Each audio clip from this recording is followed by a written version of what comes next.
So tell us a little bit about your history and how you got into functional medicine. Well, I grew up in Washington State and I went to WSU. My undergrad was in human science and nutrition.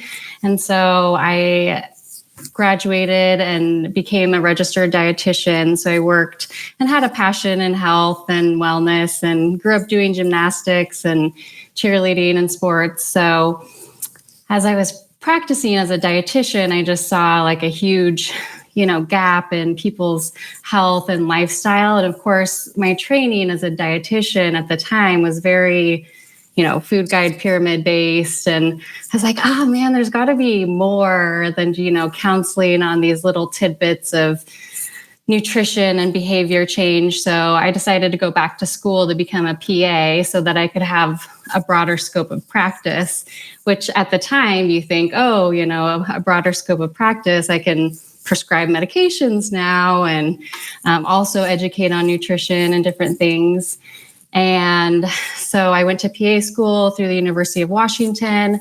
Go Dogs. Well, I was in Pullman for 4 years, so I'm kind of a Coug at heart.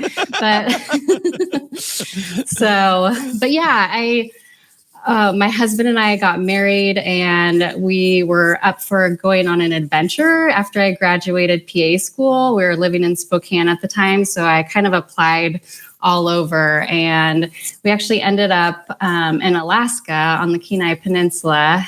And, we thought we'd move to Hawaii because who wouldn't want to live in Hawaii or something? But we had this opportunity, and the doctor that I was going to be working for was like, oh, well, I practice functional medicine and, your background as a dietitian seems like it would be a good fit. I was like, great, that sounds great. But I didn't know what functional medicine was at the time. So we moved to Alaska to, go on the adventure. And of course, Alaska is beautiful and so many great outdoor experiences. And I got to learn, regular medicine and functional medicine kind of at the same time, which was super overwhelming because, PA school is just so fast and you're getting a ton of information. And then he's talking about supplements and, just outside the box stuff I didn't learn in PA school. And so it was just a lot to learn, but it was really fast to see how patients responded to, having the lifestyle approach and a little bit more digging at root cause.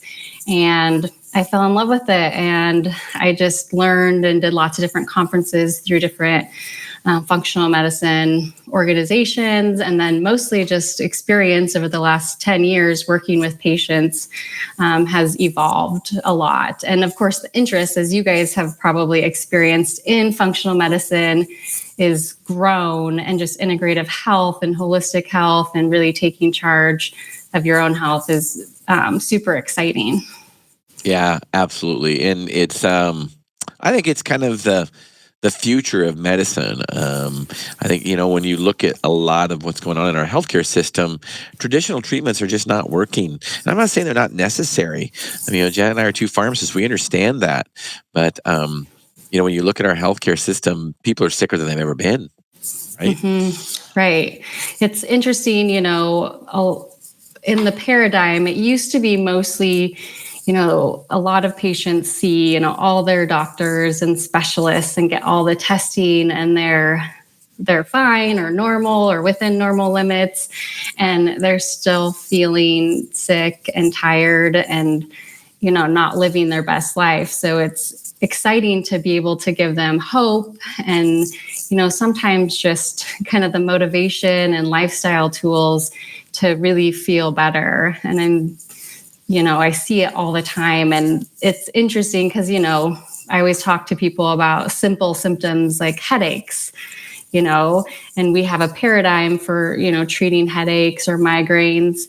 But depending on that individual, it's, sometimes we do stress management and that gets rid of headaches, or progesterone therapy and that gets rid of headaches, or food, gut microbiome. So that it's just so individualized, and it's fun to help people find their own health journey and feel better.